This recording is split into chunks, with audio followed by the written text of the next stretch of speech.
Good morning, everyone. We want to welcome you to today's Śrīmad-Bhāgavatam class given by Yaśodā-nandana Prabhu. And before we start the class, I had a chance this morning to hear Prabhupada speak in a class. And we are looking forward with Vincod and our technology team to present Prabhupada in Prabhupada TV. And I was thinking how potent it is when you focus on a pure devotee and his teachings. It's extraordinary to see how much work Prabhupada did for us to provide the Vani incarnation that he manifested during his personal presence. Prabhupada explained that there are two ways to associate with him.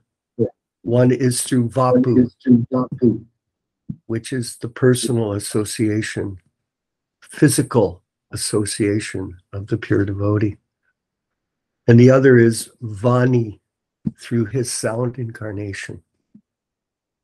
And the question should be asked, well, what is more important? Should the Vapu be considered the most auspicious, or Vani, the sound vibration, most auspicious?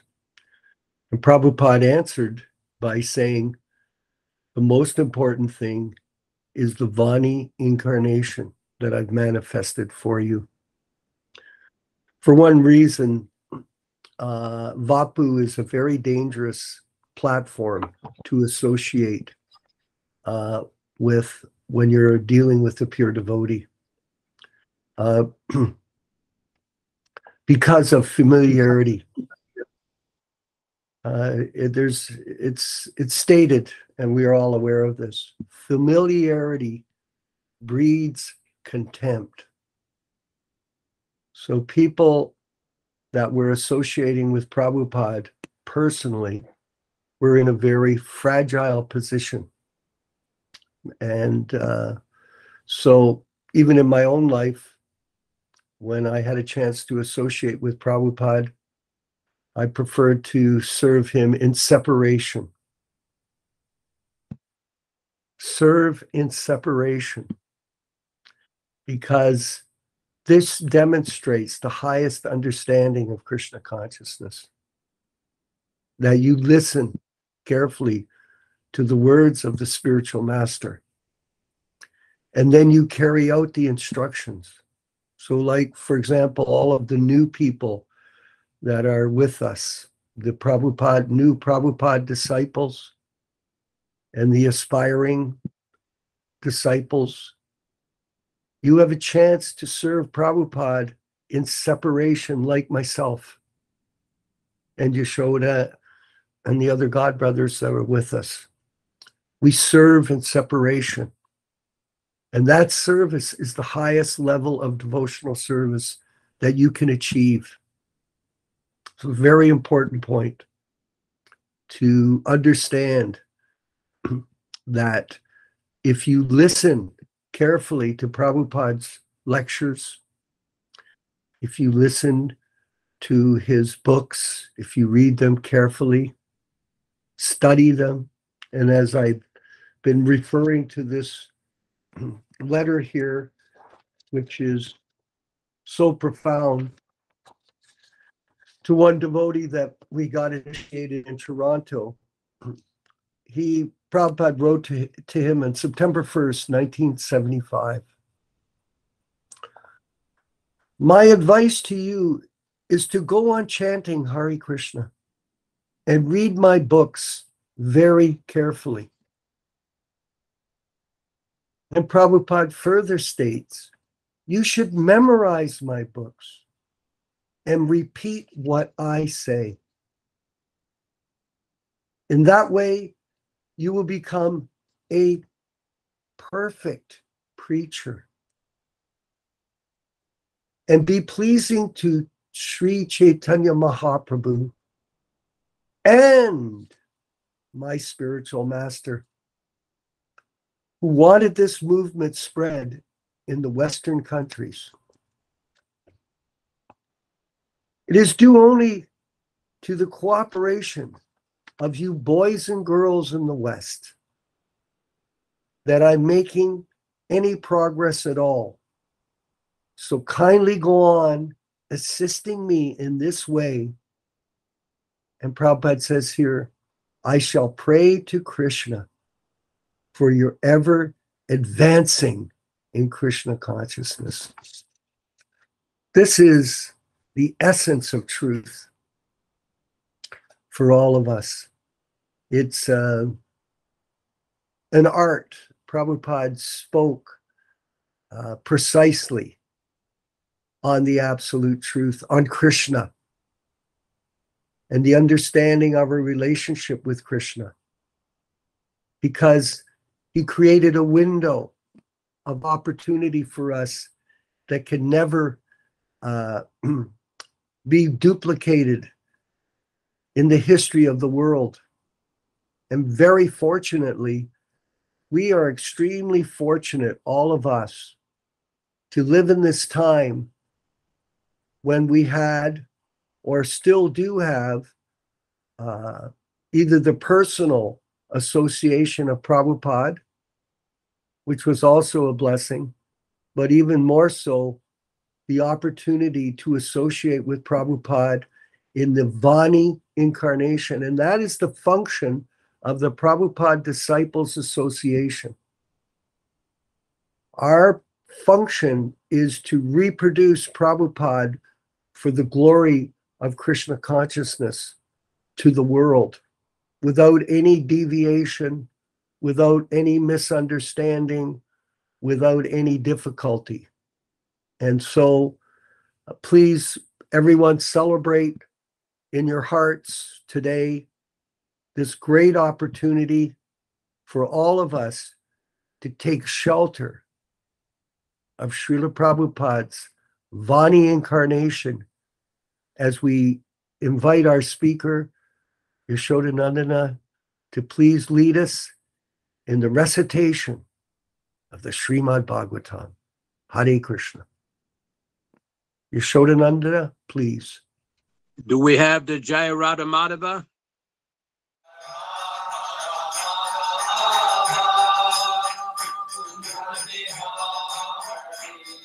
Jaya Radha Mādhava Kunja Bihari.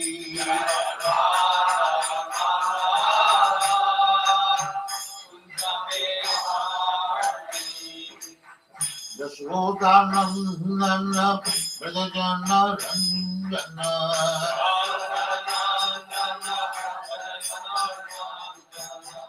Yaśodā-nandana Yamuna Tira Banachari.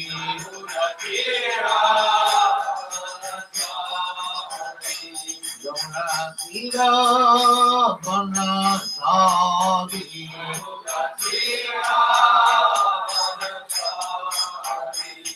Jaya Radha Mādhava Kunja Bihari.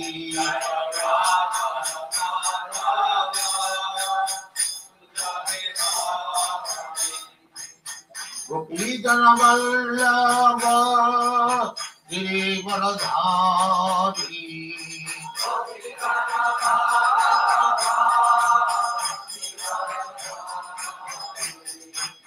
Gopijana Vallabha Girivaradhari.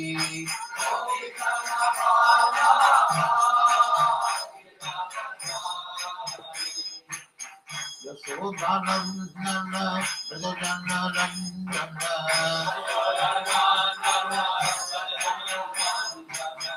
Yaśodā-nandana Yasodā-nandana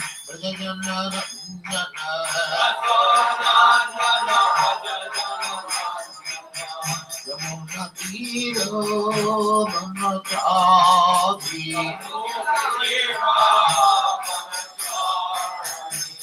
Yamuna Tiro Dhanachari Jaya Radha Mādhava Bhaktivedanta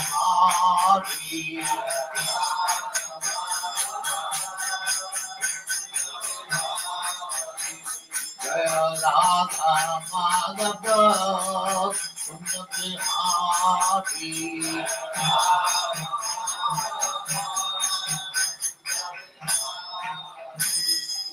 Jaya Founder-Ācārya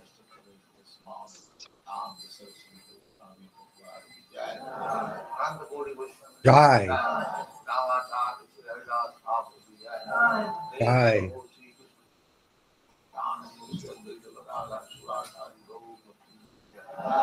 Shri Radha Krishna Bhogavna Sam Radha Vrindavan Dham ki Jai, Navadvip Dham ki Jai, Ganga Mai ki Jai, Jamuna Mai ki Jai, Delhi Bhagavatams ki Jai, Swami Prabhupada ki Jai, all glories to God.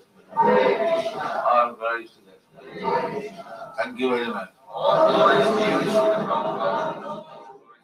Om Namo Bhagavate Vasudevaya. Om Namo Bhagavate Vasudevaya. Om Namo Bhagavate Vasudevaya. Narayanam Namaskritya. Narayanam Namaskritya. Naram Cheva Narottamam. Naram Cheva Narottamam. Devim Saraswatim Vyasam. Devim Saraswatim Vyasam. Tato Jayam Mudirayet. Tato Jayam Mudirayet. One should utter the means of conquest, Śrīmad-Bhāgavatam, after offering respectful obeisances, 1. To the personality of Godhead Narayana, 2. To the Narayana Rishi, who is the supermost human being, 3. To the Mother Saraswati, the goddess of learning, then 4. To Śrīla Vyasadeva, the author. The Śrīmad-Bhāgavatam in Canto 1, Chapter 2, text number 17, Srinvatam Svakata Krishna Punya Shravana Kirtana Ridyantasto Yabadrani Vidunoti Suritsatam. Sri Krishna, the personality of Godhead, who is also the Paramatma in everyone's heart, and the benefactor of the truthful devotee, does cleanse the desire for material enjoyment in the heart of the devotee who has developed the urge for hearing his, Krishna's messages, which are themselves virtuous when properly heard and chanted. Today we'll be reading from Śrīmad-Bhāgavatam, Canto 1, Chapter 1, text number 3. All purports, English synonyms, translations by His Divine Grace A.C. Bhaktivedanta Swami Prabhupāda, Founder-Ācārya of the International Society for Krishna Consciousness, also known as the Krishna Consciousness Movement.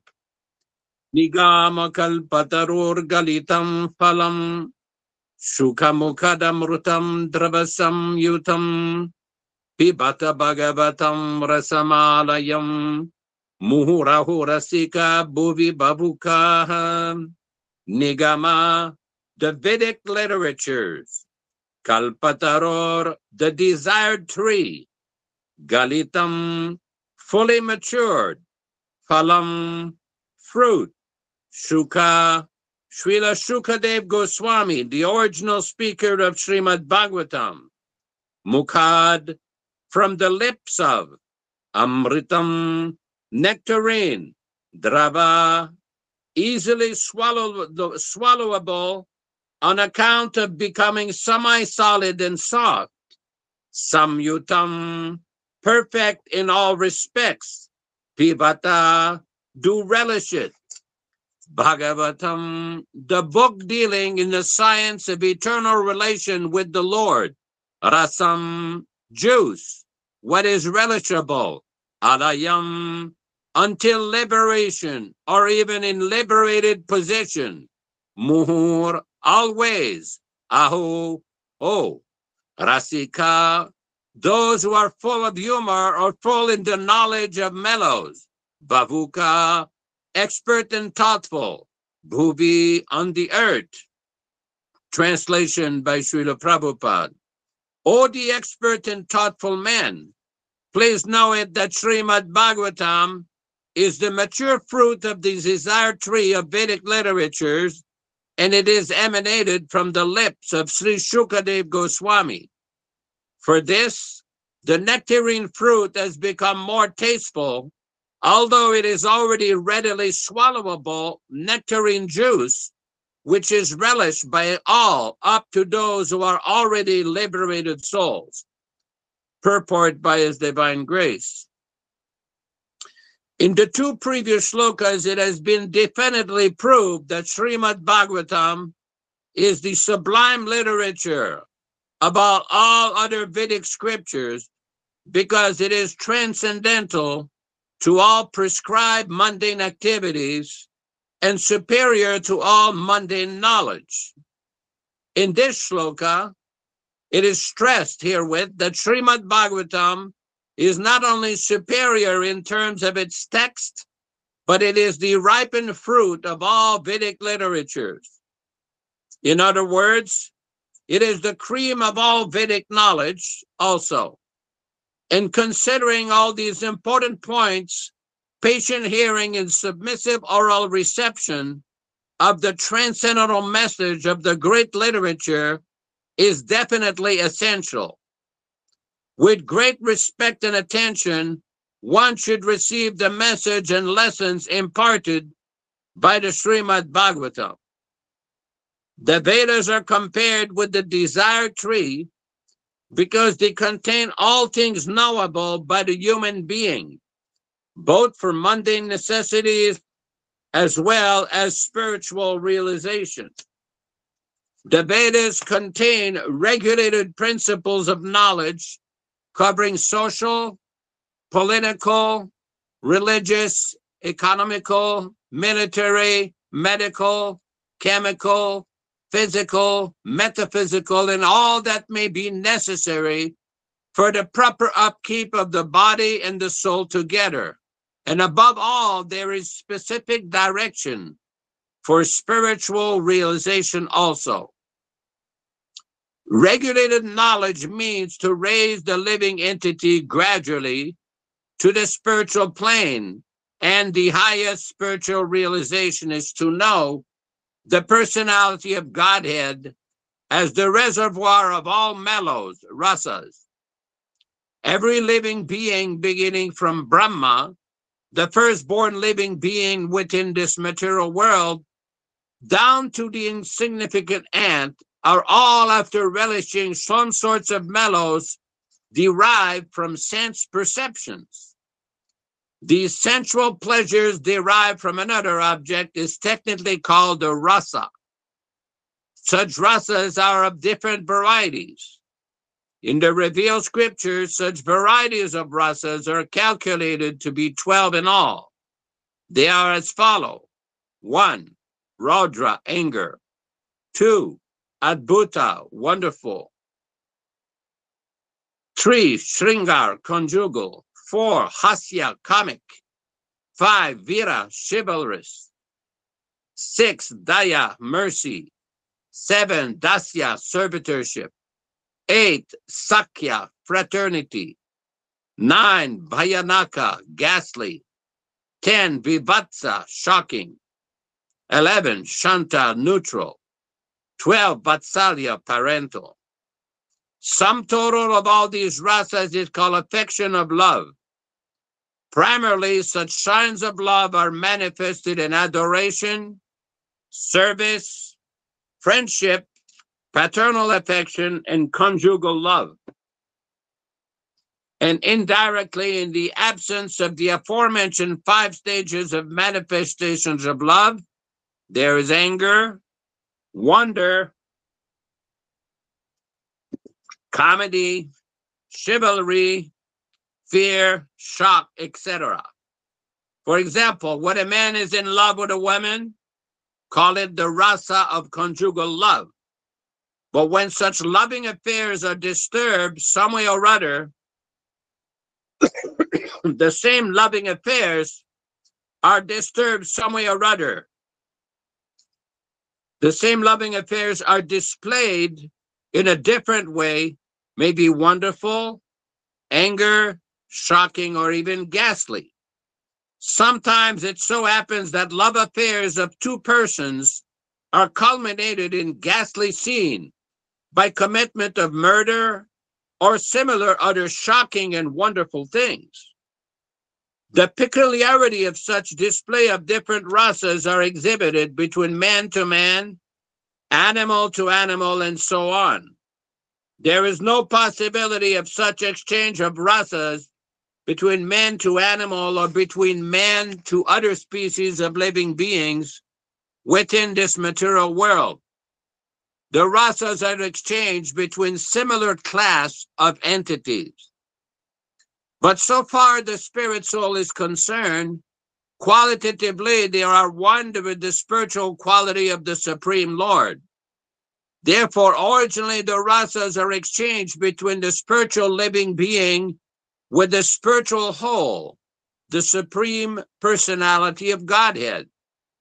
These spiritual exchange of rasa are fully exhibited. The spiritual exchange of rasa are fully exhibited in spiritual existence between the spiritual living beings and the spiritual supreme whole, the personality of Godhead. The Supreme Personality of Godhead is therefore described in the Shruti mantras, Vedic hymns, as he is the fountainhead of all rasas. When one gets the association of the Supreme Lord and exchanges one's constitutional rasas with the Lord, then the living being is actually happy.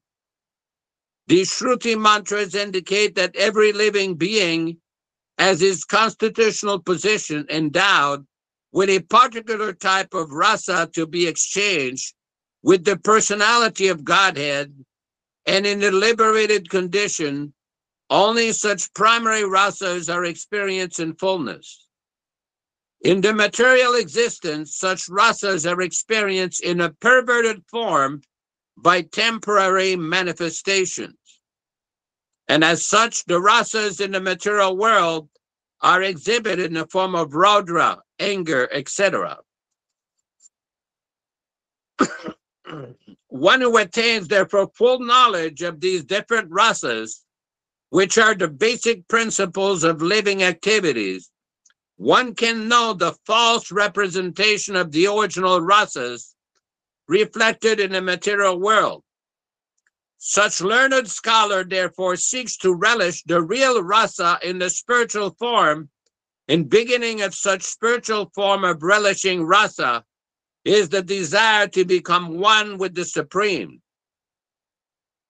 Less intelligent transcendentalists cannot go beyond the conception of becoming one with the spirit whole without any knowledge of spiritual display of different rasas. In this shloka, it is definitely informed that spiritual rasa, which are relished even in the liberated stage, can be experienced in the literature of Śrīmad-Bhāgavatam on account of its being the ripened fruit of all Vedic knowledge. By submissive oral reception of the transcendental literature, Śrīmad-Bhāgavatam, one can get full pleasures of his heart's desire, and as such one must be very earful to have the messages from the right sources. Śrīmad-Bhāgavatam is exactly received from the right sources because it was brought by Śrīla Narada Muni from the spiritual world and given to his disciple Sri Vyasadeva. The latter, in his turn, delivered the messages to his son, Śrīla Shukadeva Goswami, and Śrīla Shukadeva Goswami delivered the messages for the first time to Maharaj Parikshit just 7 days prior of the king's death. Śrīla Shukadeva Goswami is liberated soul from the very beginning of his birth. Even in the womb of his mother, he was a liberated being, so much so that he did not undergo any sort of spiritual proficiency, as it is a rule for all others after his birth. By birth, nobody is qualified either in mundane or the spiritual qualities. But Śrīla Shukadeva Goswami, on account of his becoming a perfect liberated soul before his birth, there was no necessity for him specifically for such evolutionary process of spiritual training. But in spite of his becoming a complete liberated person and situated in the transcendental position above the three mundane modes, he was attracted by the transcendental rasa of the Supreme Personality of Godhead, who is adored by the liberated souls by the Vedic hymns. The Supreme Lord's pastimes are attractive more to the liberated souls than to a mundane person. He's necessarily, therefore, not impersonal, but the transcendental personality of Godhead, the reservoir of all kinds of transcendental rasas. In the Śrīmad-Bhāgavatam, description of the transcendental pastimes of the transcendental personality of Godhead is narrated. After the narration is systematically depicted by the transcendently realized soul, Śrīla Shukadeva Goswami. As such, the whole subject matter has become more appealing for all classes of persons, including those who are after liberation and relishing the mellow of becoming one with the supreme whole. In Sanskrit language, the bird parrot is also known as shuka, whose red beaks are impregnated with the quality of enhancing the sweetness of a ripened fruit, which is cut by such beaks. Here also, the same simile is applied in the matter of the ripened fruit of the Vedic literatures referred to above. The Vedic fruit, which is matured and ripened in knowledge, is also spoken through the lips of Śrīla Shukadeva Goswami, who is compared with the parrot, not for his ability to recite the Bhagavatam exactly in the manner as he heard it from his learned father, but because he could present the whole thing in a manner appealing to all classes of men. The whole subject matter is so presented through the lips of Śrīla Shukadeva Goswami that any sincere audience who will lend his ears submissively to this message of the transcendental world will at once relish the transcendental mellows, distinguished from the perverted mellows of the material world. The ripened fruit is not dropped all of a sudden from the highest planet of Krishna Loka, but it has come down carefully, being handled by the chain of disciplic succession without any change or disturbance in the formation of the soft and ripened fruit.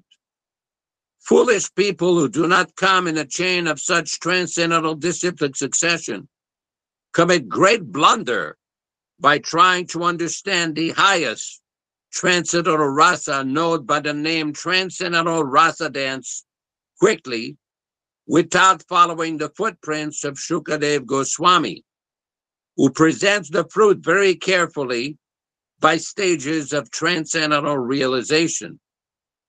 One should be intelligent enough to know the position of Śrīmad-Bhāgavatam by judging the personalities like Shukadeva Goswami, who deals with the matter, who deals in the subject matter so carefully. This process of disciplined succession of the Bhagavat school suggests that in future also, for all the time, Śrīmad-Bhāgavatam is to be understood from a person who is factually a representative of Śrīla Shukadeva Goswami. A professional man who lives on the business of Bhagavat recitation illegally is certainly not a representative Shukadeva Goswami. Such professional man's business is to earn his livelihood, and therefore one should refrain from hearing the lectures of the professional man. Such professional man goes up to the most confidential part of the literature without undergoing the gradual process of evolutionary stages of understanding the grave subject, and he wants to draw the attention of the ordinary man to the rasa dance, which is misunderstood by the foolish class of men. Some of them do take it up in the immoral sense, while others want to cover it by their own stupid interpretation, without following the footprints of Śrīla Shukadeva Goswami. The conclusion is therefore that the serious students of rasa may receive the message of Bhagavatam constantly in the line of the chain of disciplic succession from Śrīla Shukadeva Goswami, who describes the Bhagavatam from the very beginning of the scripture, and not whimsically to satisfy the mundaner, who has very little knowledge in the transcendental science. Śrīmad-Bhāgavatam is so carefully presented that a sincere and serious student can at once have the ripened fruit of the Vedic knowledge, simply drinking the nectarine juice through the mouth of Shukadeva Goswami or his bona fide representative. Om Ajnana Timirandasya Jnananjana Shalakaya Chakshurunmiritam Yena Tasmai Shri Gurave Namaha. I offer my respectful obeisances, our respectful obeisances to Śrīla Prabhupada, our spiritual master, who has opened my eyes, our eyes, from the darkness of ignorance by the torchlight of transcendental knowledge. Namaum Vishnupadaya Krishna Prestaya Bhutale Śrīmate Bhaktivedanta Swami Namine Namaste Saraswati Devi Gauravani Pracharine Nirvishesha Shunyavadi Pashatya Deshatarine Bhagavad Vandanam Kadyam Guru Vandana Purvakam Kshiram Sharkara Yuktam Kadatihi Visheshataham Bhakti Siddhanta Shishyaya Bhaktivedanta Namine Prasannaya Prashantaya Tasmai Shri Gurave Namaha. Sri Krishna Chaitanya Prabhu Nityananda Shri Advaita Gadadhara Shri Vasadi Gaura Bhakta Vrinda Shri Rup Sanatana Bhatta Raghunatha Sri Jiva Gopala Bhatta Dasa Raghunatha. Hare Krishna Krishna Krishna Hare Hare Hare Rama Rama Rama Hare Hare. So thanks everybody for coming to hear the message of Śrīmad-Bhāgavatam as explained by Śrīla Prabhupada, by His Divine Grace Śrīla Prabhupada. In the Chandogya Upanishad, Prabhupada often quoted this line, Rasovai Rasa, that the Supreme Lord is the essence of all rasas. Prabhupada is explaining this on page 92. The Supreme Personality of Godhead is therefore described in the Shruti mantras, Vedic hymns, as he is the fountainhead of all rasas. So this is a very important point. We have the Acharya of our Sampradaya, Śrīla Rupa Goswami Prabhupada, who has given the nectar of devotion. The nectar of devotion in Sanskrit is called the Bhakti Rasamrita Sindhu, where he's explaining the entire science of bhakti in a very systematic and very detailed way. In 1970 in Los Angeles, when the nectar of devotion was introduced, several devotees who saw the book went to Śrīla Prabhupada and asked him, Prabhupada, in this book, there are some sections in this book towards the end of the book which are complicated. They are difficult to understand. Prabhupada's reply says, well, you can read it again. And some devotee says, well, even if we read it again, it is still difficult to understand. Prabhupada's final reply, well, you read it again and again and again, and one day you will understand. There are sometimes misconceptions, as Prabhupada describes here, by a certain class of people, especially in India.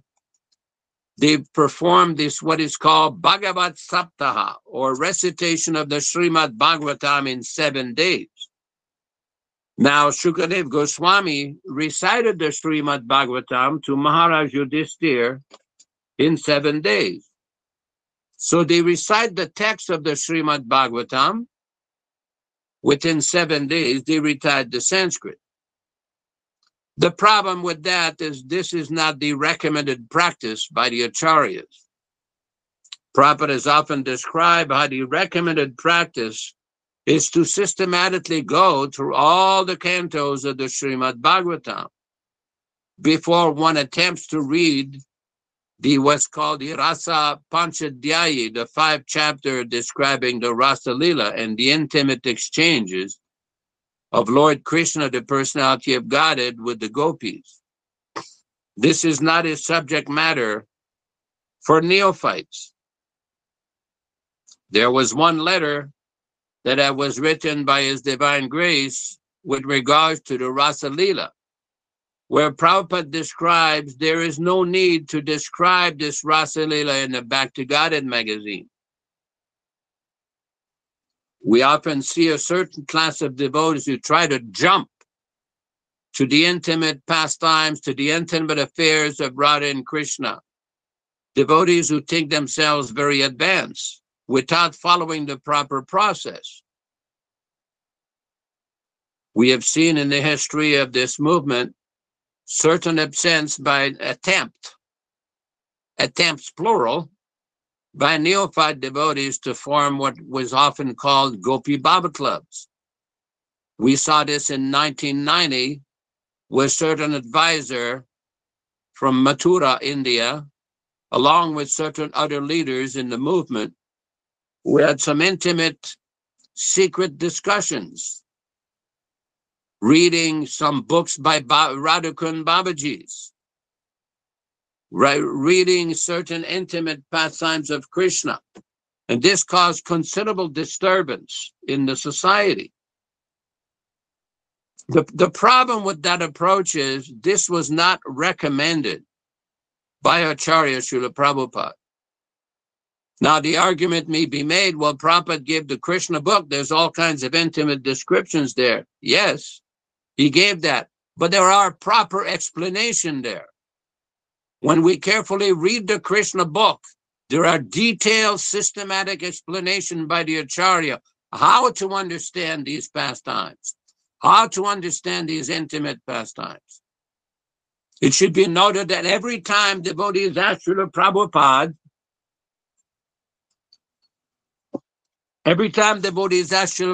about their rasa with Krishna or Swarup Siddhi or the highest understanding of their relationship with Krishna, Prabhupada's reply was always along the lines, first you become liberated, then it will be revealed to you.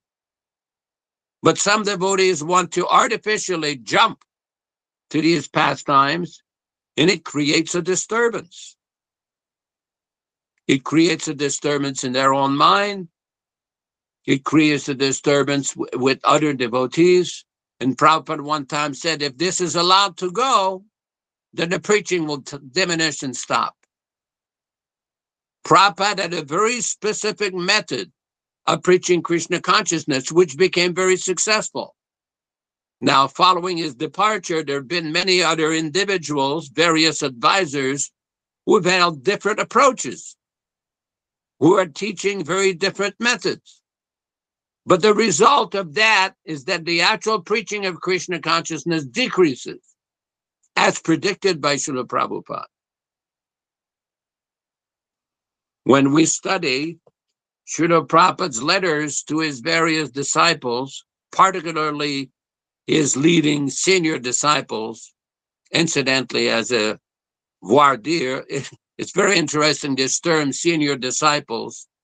One devotee one time told me, it's interesting to note from a historical observation how so many senior disciples became senior nonsense. It's one thing to have been initiated by His Divine Grace early on in the movement in 66, 67, 68, 69. That's nice. That's Krishna's mercy. But no one should think that this gives them a special understanding above all others. Otherwise, why have we seen that both in the Gaudiya Math in the post-1937 experience there, and in the post-1977 experience, some of the senior devotees of both of these institutions became some of the most senior nonsense, senior deviants, posing themselves. Why? It's the 3 Ps, posing, posturing, and pretending. Based on what? The pod problem. Profit, adoration, and distinction. That is the disease. The biggest problem in this movement is not the Ritviks or some other people. No, no, no. The biggest problem in this movement is the pod problem. Profit, adoration, and distinction. Once you kick these things out of the way, everything will be understood nicely. How? Submissive hearing from the Acharya. Just like Viśvakarmā Prabhu explained in the introduction to this class, there's Vani and Vapu. Prabhupada has given very clear instruction that the Vani is more important than the Vapu, and the experience, the nonsense people are preaching that their Vapu, their so-called Vapu, is more important than the Vani of the Acharya. That is nonsense. Prabhupada warned his devotees so many times, study my books, read my books. We had personal experience. Prabhupada wrote a letter to Guru Kripa and myself in 1973 in December that whatever is to be learned of the teachings of Bhaktivedanta Thakur can be understood from our books. There is no need whatsoever for outside instruction. And what did the leaders of our movement do in 1978? They went for outside instruction. On the basis of what? It's been 45 years and nobody has been able to show where that conversation from His Divine Grace told us to go outside of His society for advice and instruction. As a matter of fact, the last time we discussed yesterday, one of our friends from Mayapur, Gauramani Prabhu, raised this issue of various other individuals from other institutions or other devotees who are preaching, quoting from Prabhupada. Whereas there's a lot of people quoting from Prabhupada. That's very nice. That should be encouraged. That should be followed. But what is their conclusion? What is their conclusion? I see, just like I was giving this example, and I'm hammering on this point every time we speak. Now we have that it's been 45 years since the departure of His Divine Grace. And now we have people manufacturing mantras which have not been given by Prabhupada, which are nowhere described in his books, which are nowhere described in the authoritative literatures of the Gaudiya Sampradaya, primarily the Sri Chaitanya Charitamrita and Sri Chaitanya Bhagavata. They've invented these mantras, chanting like gypsies, and they think, oh, we are very advanced now. Oh, you've invented a mantra. Maybe you've heard of a devotee, an Acharya in our Sampradaya called Baladevi Bhusana. He has written that book, Prameya Ratnavali. Prameya Ratnavali is a summary of Gaudiya Vaishnavism, in which he also describes in the first chapter the list of the Acharyas in a disciplic succession. And he describes, unless you get your mantra in proper bona fide disciplic succession, it'll be useless. Sampradaya vihinaye mantraste vifalamataha. This is what we're seeing. They think themselves so advanced now, they're manufacturing new mantras. Why? Because they're not fixed on the Acharya. They're not fixed on the Vani of the Acharya. Anyway, I will shut up for a while, get some other devotees the chance to speak and comment. Viśvakarmā, you have a comment? Thank you very much. Very well spoken. And this is the blessings of the devotees. It's very important, Prabhu, to repeat the words of the spiritual master as a method for explaining Krishna consciousness effectively. And the more proficient we all become in repeating Prabhupada's message of love of Godhead, how to achieve it, how to become liberated, even within the confines of this body, then the more potent we will become in spreading Krishna consciousness to others. Whatever great men do, common men will follow, Krishna says. And whatever standards they set by exemplary acts, the whole world will pursue. So Prabhupada was the perfect Acharya for this current time. Actually, when I reflect back on his personal association, I really couldn't appreciate what was happening to me and to everyone around us. To see how his manifested presence was so auspicious for everyone, unbelievably. But I was fortunate, Yaśodā-nandana Prabhu. I was in New Vrindavan. I believe it was in 1973, 74, I think it was. And we were on a Sankirtan mission in America. And I had a group of people. I had this fellow B.B. Govinda was on our bus. And he was a good devotee at the time, very enlivened, very hardworking, an expert cook. And a group of really nice people. We had Kashram, who's now a sannyasi in the Gaudiya Math, Sridhar temple in Vrindavan. So some senior men, and we were traveling. And then we heard that Prabhupada was coming to New Vrindavan. Back then, New Vrindavan wasn't, to be fair, wasn't the most friendly place to visit. There were all kinds of rules and regulations they were imposing on us. We were a group of brahmacharis, and we were on our own, riding in a blue bus with freezing cold water, no place to sleep, just on the hard metal floor. We roll out our sleeping bags. We would go on Sankirtan. All we had to do all day was to go out on the streets after we had our morning program of chanting and regular service.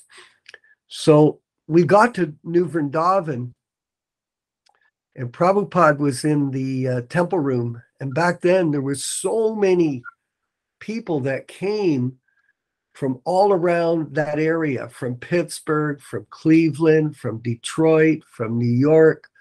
And we showed up, and we stayed in the bus. At least we had the bus that we could accommodate ourselves in. So there was a morning class, and we went to the morning class. And I remember I managed to get into the room. It was a small room in West Virginia there. It was the first temple where Radha Vrindavan Chandra was there. So I was in the room, and I thought, okay, at least I got in.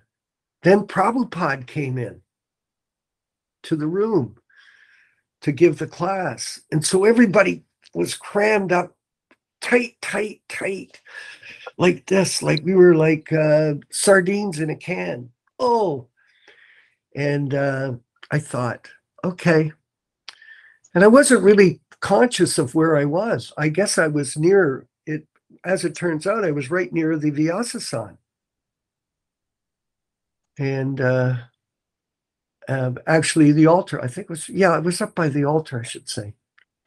And so I got down, and I managed to pay my obeisances in a small way in front of the altar, because there was hardly any room. And then I had my head freshly shaven. And all of a sudden I felt these feet on my head. And I thought to myself, who is this person that's got their feet on my head? And then I looked up as everybody stood up, and sure enough, it was Prabhupada's feet resting on my head.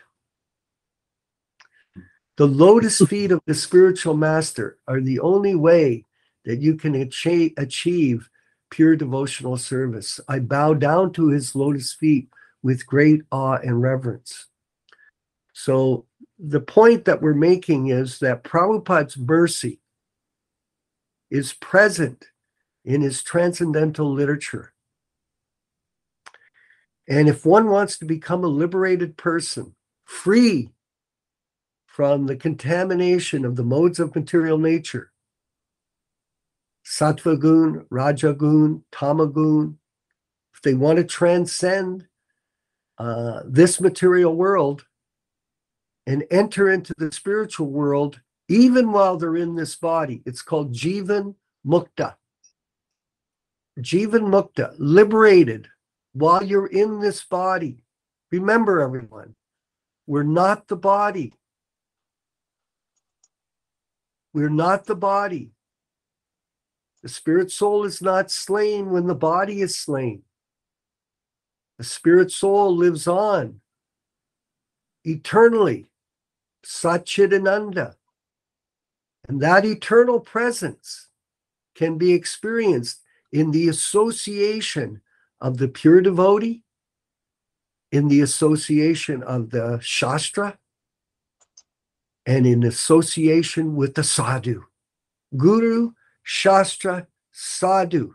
Here today, we have a sadhu in Yaśodā-nandana Prabhu. I know he'll be upset with me in saying that.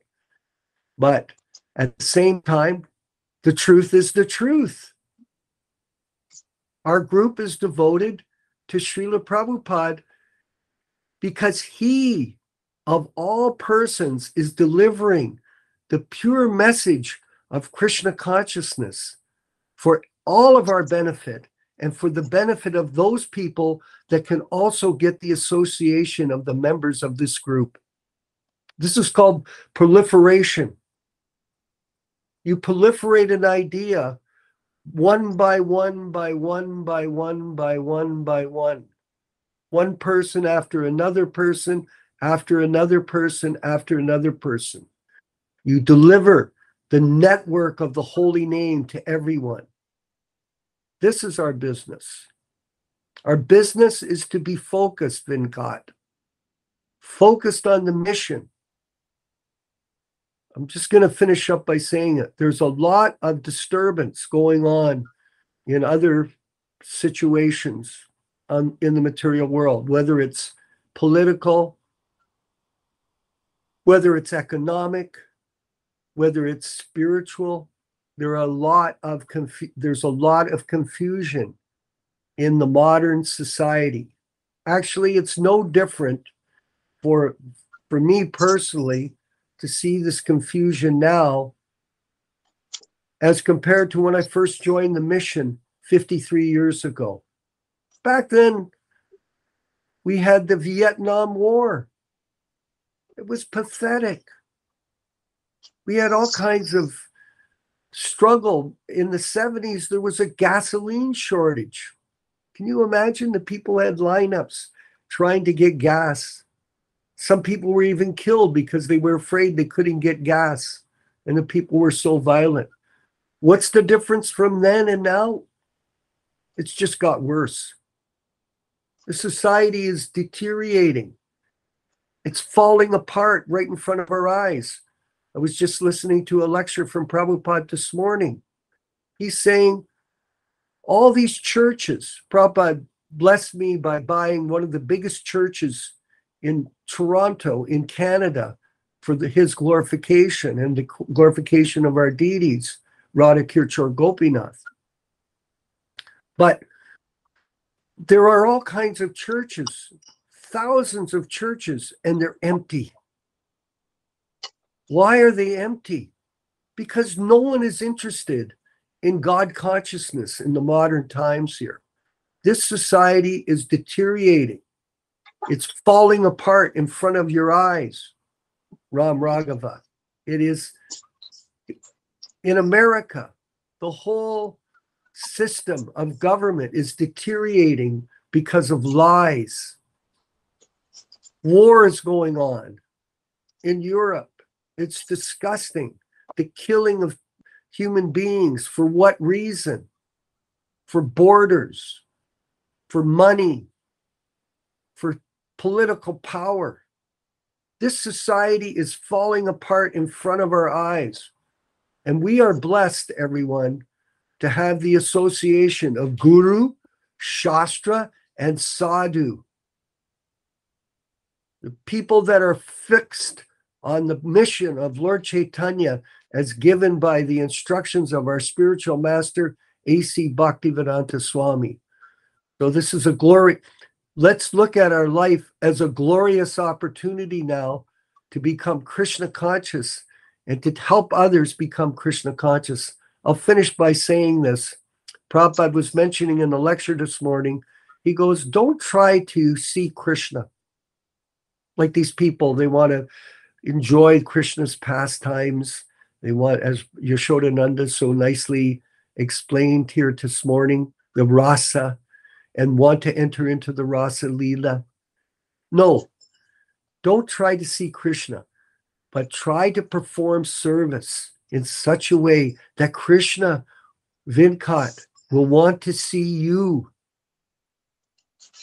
That Krishna is watching everything we're doing. This is a transcendental experience for all of us, Ram Raghava. An opportunity to perform the highest service for humanity by taking up the mission that Śrīla Prabhupāda has blessed us with. Yasoda-nandana, please. Let's open it up for comments or questions and move forward. Any comments or questions?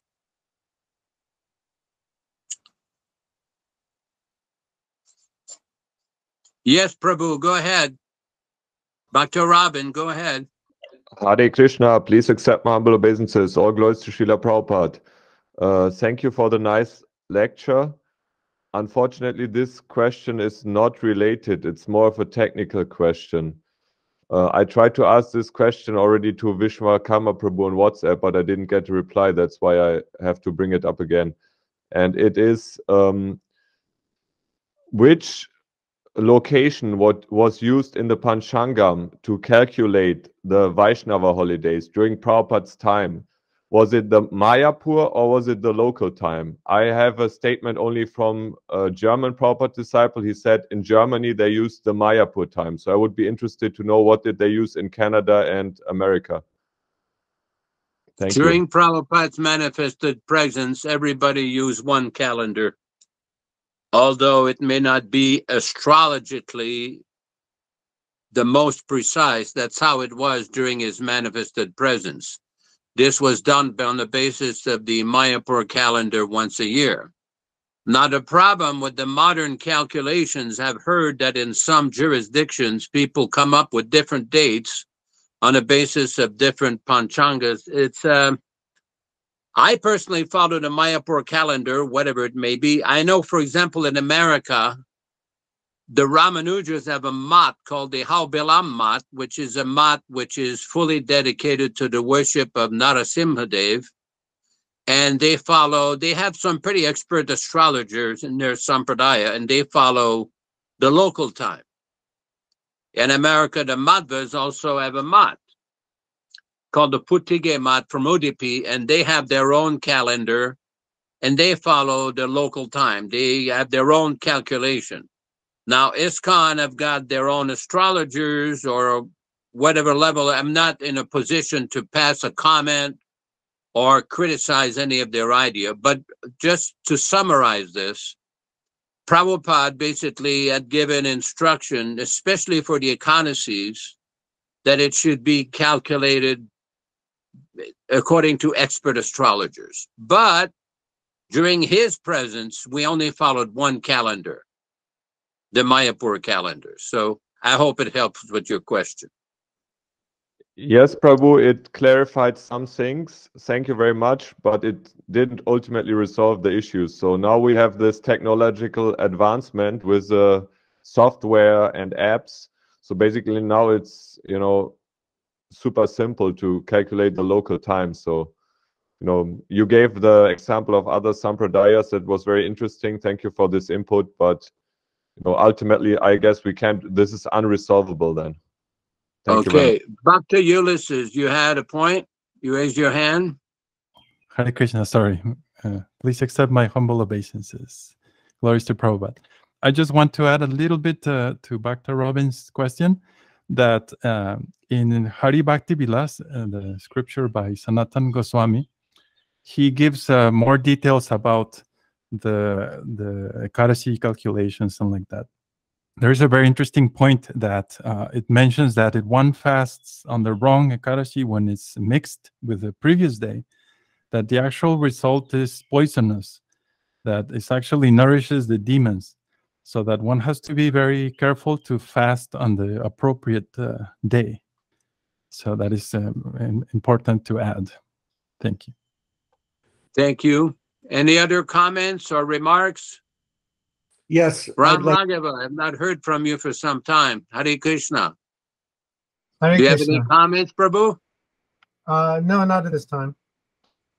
I wanted to make a comment to Dr. Robin and to Ulysses, if I could.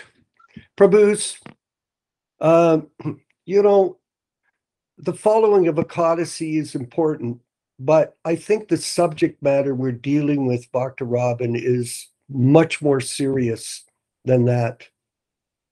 You know, when I look at people that I've worked with, the thousands of people that we worked with over the years, try to understand what their real focus is, what their understanding of Prabhupada's teachings are. These details, Yaśodā-nandana gave you a good explanation. It's as simple as that. Now, the correct answer, Dr. Robin, is this, not but. It's simple. Thank you, Prabhu. It's a very important thing, especially being a bhakta. We have senior devotees here. Yaśodā-nandana is giving you an answer, and you go, but.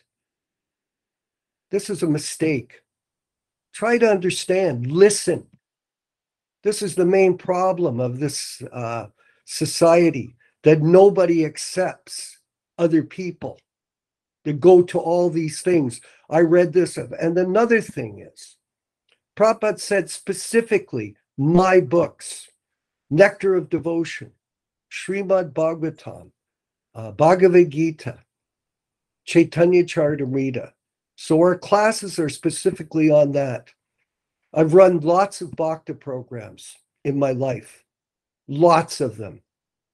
And it was very important that the new people would just listen and not try to invent philosophy, not try to show how smart they are, how brilliant they are, but how humble they are to listen when somebody gives a proper answer, like Yaśodā-nandana Prabhu, who's leading the class today.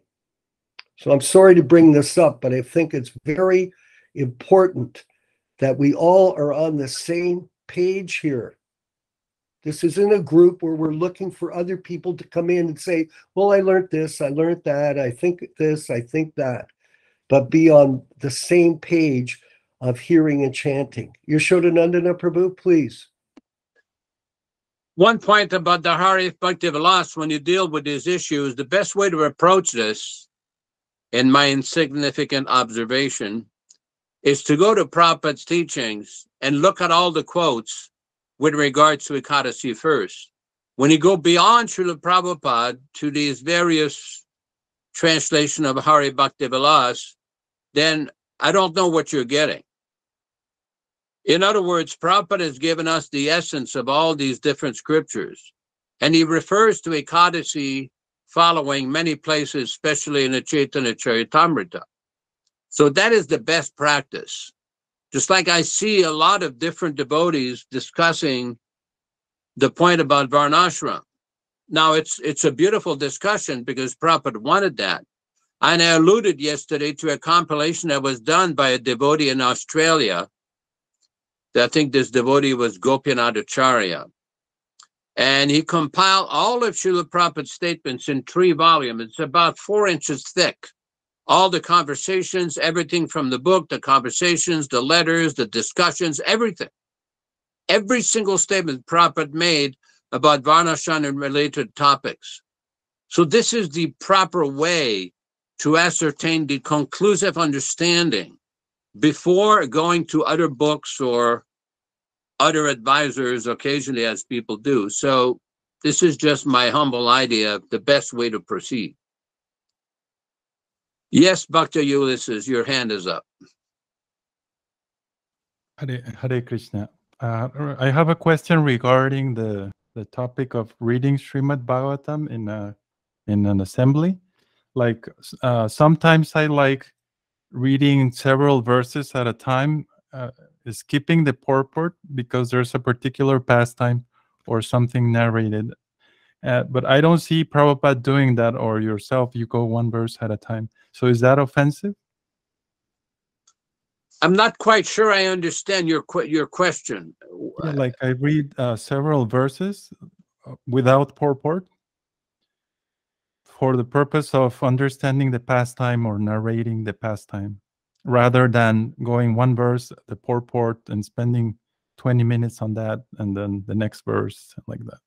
You know, during Prabhupada's presence, devotees once asked Śrīla Prabhupada that we're distributing various books like Śrīmad-Bhāgavatam, and some people are going to get a volume that's not in sequence. And Prabhupada's explanation is just like, the Śrīmad-Bhāgavatam is just like sugar. Wherever you're going to take sugar from the bowl of sugar or the container of sugar, it's going to be sweet. So there's nothing wrong with reading certain verses of Bhagavatam, but as we know, and as you obviously know also, as we all know, Prabhupada has given a systematic method of studying and hearing Śrīmad-Bhāgavatam. And I guess if somebody wants to take it to a different level, they can also get the volume, all the Śrīmad-Bhāgavatam collected lectures by Śrīla Prabhupada have been published by the Bhaktivedanta Archives and the so-called BBT. And basically all of the lectures on any specific verse that Prabhupada spoke on, it's been given there. It's also available on the internet like that. So I guess my point is, there's nothing wrong with what you're doing, but it's more prudent to study the Bhagavatam the same systematic way that Prabhupada has given. But also, you could also, I know some devotees that use just to chant the Sanskrit of an entire chapter, like the prayers by Queen Kunti.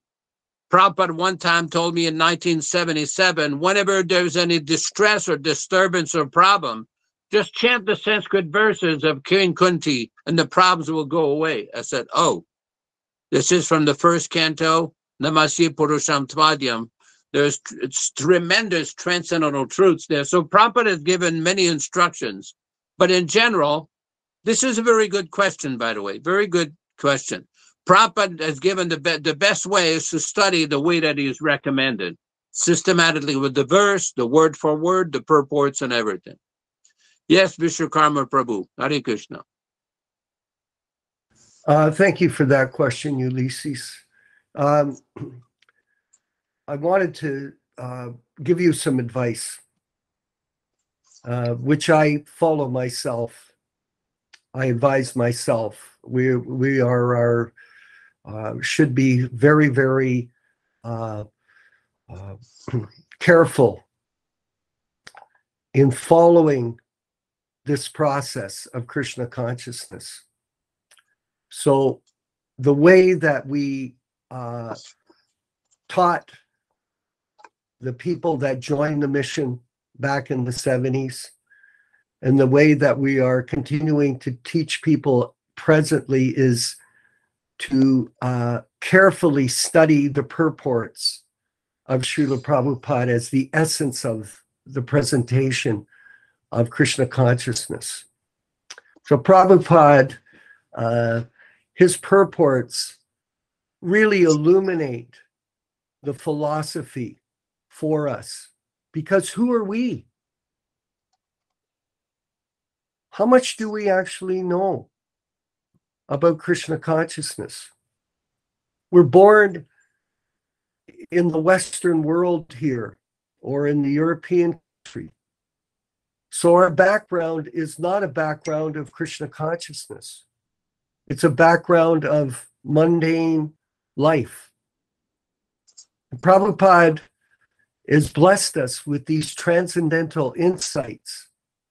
Personally, for me, I love the purports that Prabhupada is delivered to us, because it gives us a full understanding of the philosophy. For example, some people think that Prabhupada did not present the highest knowledge of Krishna consciousness in his books. This is something we've discussed before. Now, when I'm reading these books, these editions of Chaitanya Charitamrita, which I've read the Chaitanya Charitamrita 3 times in the last 7 years, the entire volumes, I find that the articulation of the philosophy in Prabhupada's purports is a window into the transcendental world of Lord Chaitanya and Lord Krishna.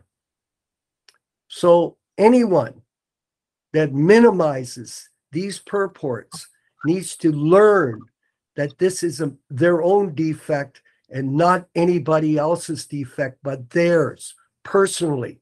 And they should try to rectify it as soon as possible.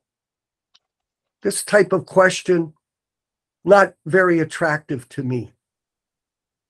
And I'm giving you that advice because it doesn't ring well.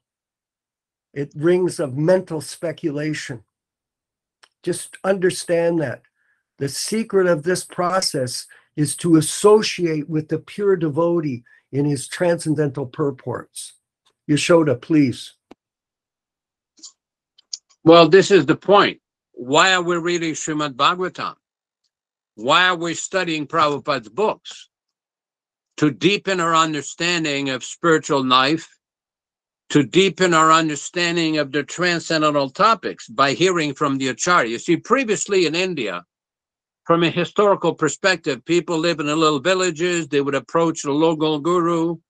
and get some knowledge. That's what that verse is from the Kathopanishad, Tad Vinyaratam Sagurumeva Bigachet. Go and approach the Guru. Well, nowadays, the universal Jagat Guru is approaching everybody with his transcendental knowledge in his books all over the world. This is the potency and the power of Śrīla Prabhupada. So due to this modern technology, the association of the pure devotee, the association with the Guru, when Prabhupada said, well, you can't have Prabhupada as your Guru because he's not physically present, it just displays people's ignorance. Prabhupada is available now to anybody who wants to hear. Simply want us to develop the capacity and the eagerness to hear. Then will we be able to associate with a pure devotee. And first, one must refer to Śrīla Prabhupada in his original, unrevised, non-adulterated books. We've discussed this in numerous different sessions of these classes. We do not accept these revised editions, these concocted changes that have been made. Very dangerous, insidious and offensive mentality of some people to change the words of the Acharya. Yes, Ram Raghava Prabhu, Hare Krishna. Hare Krishna. I have a question. I know we're getting down to the last 10 minutes of the class, but if I may, I'd like to ask a question. In the purport to this verse that we read today, in the third paragraph at the end, it lists the 12 varieties of rasas are enumerated. So how do these 12 rasas compare to the 5 relationships that Śrīla Prabhupada gives in the Bhagavad Gita that a devotee can have to the Supreme Personality of Godhead? Could you relate the two things? Well, the 5 primary rasas are the rasas that a devotee can develop with Krishna or Lord Vishnu. The other 7 rasas are different sentiments. They're not devotional relationships with Krishna. They're indirect emotional feelings, different rasas. This is also described in the Bhakti Rasamrita Sindhu, in the Nectar of Devotion. But we are primarily concerned with these 5 rasas, that Prabhupada has explained. The servitor relationship, the servant relationship, the parental relationship, all of these 5 primary rasas, this is what we are concerned with. The other 7 rasas are not necessarily rasas that we developed with the Supreme Personality of Godhead. I don't know. I mean, I think the best way to approach this, you can probably do a search on one of the search engines and look at the word rasa. And I think that you will find that Prabhupada in many different lectures, different conversations, also specifically in the Nectar of Devotion, he gives many different explanations of this rasa in many different times. The Prabhupada probably explains it, not probably, does explain it in a much more specific, better way than I can. I hope that helps. Yes, thank you. Gauramani Prabhu in Mayapur, Hare Krishna. Come va? Come va? Bene, tutto bene. I'm still remembering Krishna, so that's good. To everyone. I want to say something about the importance of the purpose of Śrīla Prabhupada, in the sense that he came with the specific mission to bring to us in the Western, to simplify for us the comprehension of this literature. So, and as you said previously,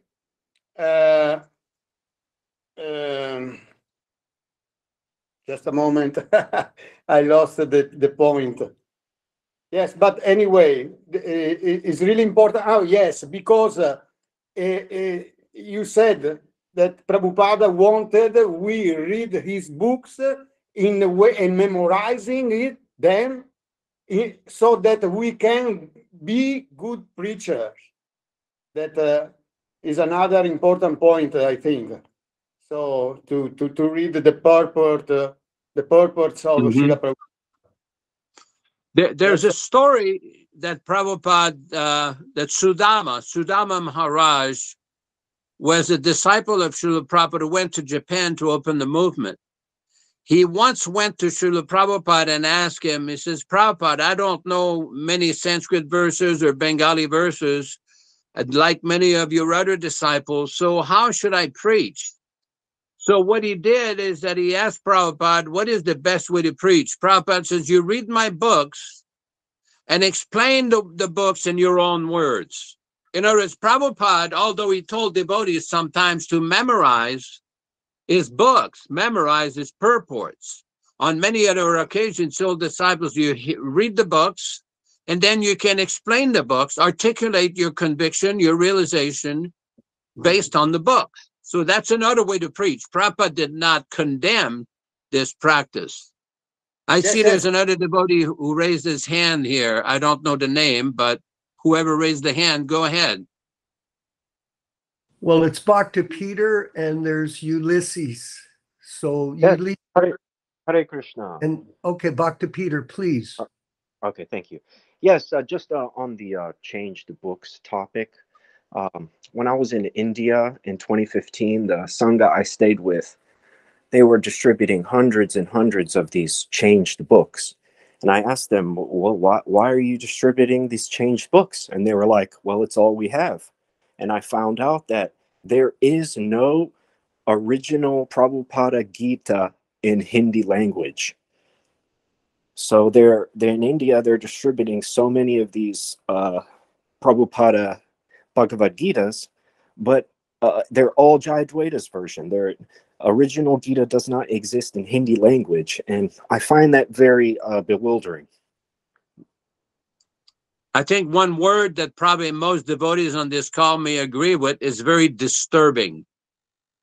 I know that there's efforts right now by some devotees, I will not give the name or location because of ongoing harassment by many people in the official institution, not to mention any names in particular, but there are many devotees who are actively retranslating Prabhupada's 1972 original Macmillan Bhagavad Gita in different languages because they want to present Prabhupada's teachings without adulteration, without somebody else's concocted grammatical embellishment. And this is being done on many different levels, on different languages. The problem with India is very specific because this is the headquarters where a lot of this nonsense is coming from, these changes.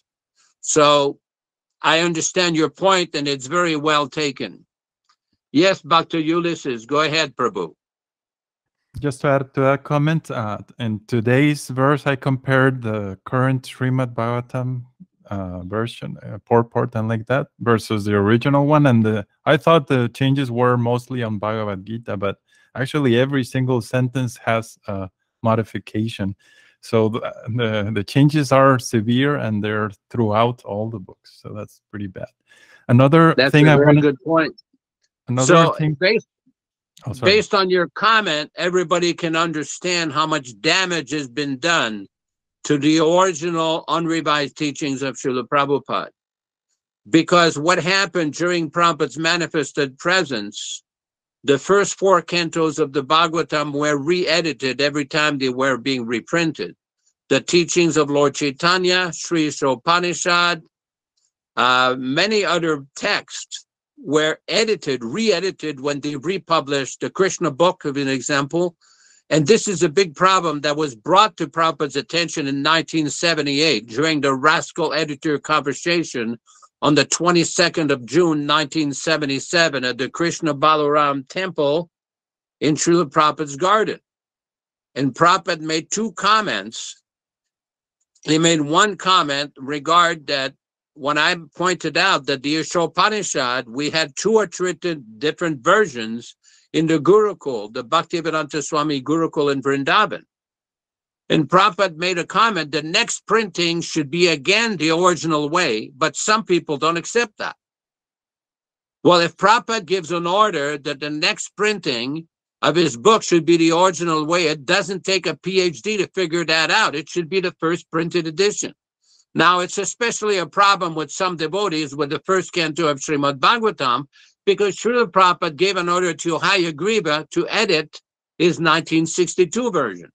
But then that was re-edited in the 1976 Śrīmad-Bhāgavatam first canto. So we are of the transcendental position that the first edition that was edited by Hayagriva under Śrīla Prabhupada's direction should be the one that is accepted for the first canto. For the other cantos, Prabhupada wanted indexes and proper things, but they should not have changed. Like one devotee in India that I know made a comparison on a computer. For the first four cantos of the Bhagavatam, they found 21,000 changes. Now, nobody can tell me that Prabhupada authorized 21,000 changes to his books. That's a nonsense proposition. Anyway, we're reaching the end of the allotted time. We're going to be hearing a kirtan from Śrīla Prabhupada. But Dr. Ulysses, thank you very much for your comment, and everybody else who participated, and also Dr. Robin, Viśvakarmā, Gauramani Prabhu. Yeah, I just want to wind up. Thank you very much, Yaśoda, for your wonderful presentation. Just so everybody knows, we are working with a devotee from the Hamilton Yatra who was assigned to be the BBT trustee from Hansaduta before he passed away legally. And we are planning to publish books, unedited books, moving forward into the future. So if anybody's interested in the working in that field with us, please get in touch with myself or Yaśodā-nandana Prabhu or Venkat or any of our group, and be a participant in the preservation of Prabhupada's original books and the reprinting and distribution of them. It's coming, everybody, so please get excited. Don't forget, we have a class coming up again on Wednesday. We are recording these classes now, and they'll be put up on our Prabhupada TV station, which we're working on to launch very soon. And we are also coming up very soon with the new newsletter, Prabhupada Disciples Association newsletter. If you have names of people that you want to add to the list on the email mail out, please send them over to us so we can add them into our database and continue to proliferate Krishna consciousness to millions of people throughout the world. We're at a beginning stage, and we've got momentum, everyone. Momentum. And that momentum has to be cultivated and pushed so it gets bigger and bigger and bigger. It's like a snowball coming down the hill. It's gathering size. It's getting bigger. So please, by this time this year, next year, this will be a much different set of circumstances. Ram Raghava, please come forward with the kirtan and the closing. I just have one quick announcement before Bhaktivedanta Prabhu presents the kirtan. As I announced yesterday, the person who usually moderates this class today, Michael Prabhu, who is now initiated as Madhukanta Prabhu, he's in the hospital. And I've been keeping in touch with him, so I just wanted to read to you what he wrote to me this morning or last night. He says, I'm home now and am taking bed rest at this point. I'm still laboring under considerable shortness of breath, and I'm having to chant japa silently at this point. There's less congestion, but I'm still on the antibiotic regimen. I'm hoping to recover enough to be able to attend some classes soon. All glories to Śrīla Prabhupada and the devotees. Your servant, Madhukanta Das. So I'd like to offer our prayers for his recovery and commend him for going through this struggle. And as you can see, that he's still remaining Krishna conscious by the grace of Śrīla Prabhupada. and he's still thinking of Krishna and chanting. So just wanted to let everybody know about that. Hare Krishna. Very good. Hare Rama, Hare Rama, Rama Rama, Hare Hare, Hare Krishna, Hare Krishna, Krishna Krishna, Hare Hare, Hare Rama, Hare Rama, Rama Rama, Hare Hare. Hare Krishna, Krishna Krishna, Hare Hare, Hare Rama, Hare Rama, Rama Rama, Hare Hare, Hare Krishna, Krishna Krishna, Hare Hare, Hare Rama, Hare Rama, Rama Rama, Hare Hare, Hare Krishna, Krishna Krishna, Hare Hare, Hare Rama, Hare Rama, Rama Rama, Hare Hare, Hare Krishna, Krishna Krishna, Hare Hare, Hare Rama, Hare Rama, Rama Rama, Hare Hare, Hare Krishna, Krishna Krishna, Hare Hare, Hare Rama, Hare Rama, Rama Rama, Hare Hare, Hare Krishna, Krishna Krishna, Hare Hare, Hare Rama, Hare Rama, Rama Rama, Hare Hare, Hare Krishna, Krishna Krishna, Hare Hare, Hare Rama, Hare Rama, Rama Rama, Hare Hare. Panchakalpa tarubhyascha kripa sindubhya eva cha patitanam pavanebhyo vaishnavibhyo namo namaha. Hare Krishna, Hare Krishna. Hare Krishna, Hare Krishna. Oh, thank you everyone. Hare. Glory to Prabhupada. Prabhupada ki jai. Jaya. Hare. Hare.